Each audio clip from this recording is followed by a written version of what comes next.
Dear student friends, welcome you all for the next session. In this session, we have to discuss about earthquake site effects.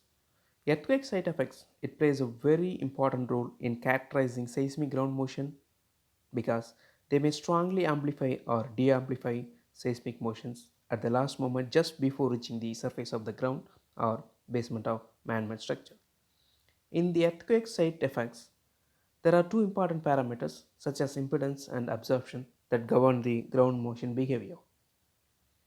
In order to understand the impedance ratio, the definition is when an elastic wave travels through a layered media at the interface, part of the wave is transmitted and part of it gets reflected. The equation for impedance ratio is alpha z is equal to rho 2 v2 by rho 1 v1. Here rho is the density and v is the wave velocity. 1 stands for first top layer, 2 stands for bottom layer. The next equation is amplitude of transmitted wave at is equal to 2 by 1 plus alpha z ai, where ai is amplitude of incident wave. Here alpha z is impedance ratio. So in this equation for free surface alpha z is 0. So that we can get the equation at is equal to 2ai, which is conclude as amplitude of transmitted wave will be twice that of incident wave when the impedance ratio is equal to 0. Next we have to discuss about very important topic, seismic hazard analysis. Seismic hazard is any physical phenomenon such as ground shaking or ground failure that is found by an earthquake. There are important factors that affect the seismic hazard at a location served: earthquake magnitude, source to site distance, earthquake rate of occurrence or return period, duration of ground shaking. So these four factors are very important for the further classification of seismic hazard analysis. There are two types of seismic hazard analysis such as deterministic and probabilistic. In deterministic, when a particular earthquake scenario is assumed. In probabilistic,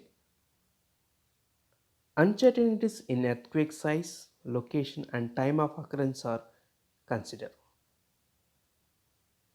Now we have discussed about deterministic seismic hazard analysis in detail.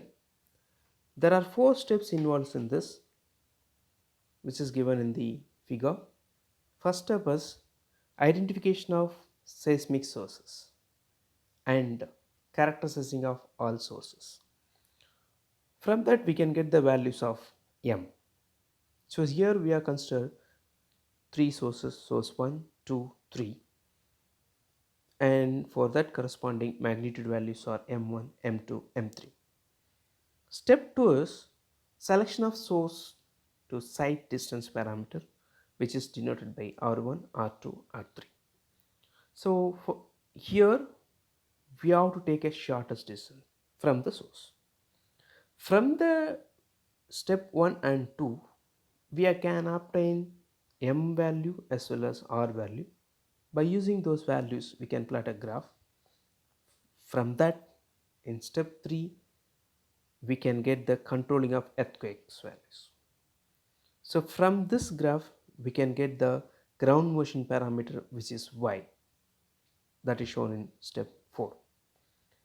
So the advantages of deterministic seismic hazard analysis are, it is very simple procedure and it provides a straightforward framework for evaluation of worst case ground motions. The disadvantage is it provides no information on likelihood of occurrence of the controlling earthquake. The applications are, it is used in nuclear power plants, large dam, large bridges and hazardous waste containment of facilities. Next, we have discussed about probabilistic seismic hazard analysis. Here also there are 4 steps involved. Step 1, identification and characterization of earthquake sources, which is similar to deterministic seismic hazard analysis. And second step is characterization of temporal distribution of earthquake recurrence. And third step is determination of ground motion, and fourth one is computation of probability of earthquakes. Next very important topic is cyclone hazard. Cyclones are huge revolving storms in the atmosphere with very strong winds circulating around a central area. There are two types of cyclones: extratropical cyclones or temperature cyclones, tropical cyclones. So, tropical cyclone means if the velocity is greater than 63 km per hour, then it is tropical cyclones. Then, effects of cyclones: flooding in coastal areas, erosion of beach, loss of soil fertility, and damage to the structures. So, these are the effects of cyclones. Next, we have discussed about cyclone management. First, preventive measures of cyclones. For that, planting more trees on the coastal belt, construction of dams and storm shelters, construction of proper drainage. Forecasting and warning. So, we have to forecast a cyclonic event. Warning should be issued immediately. And third one is relief task.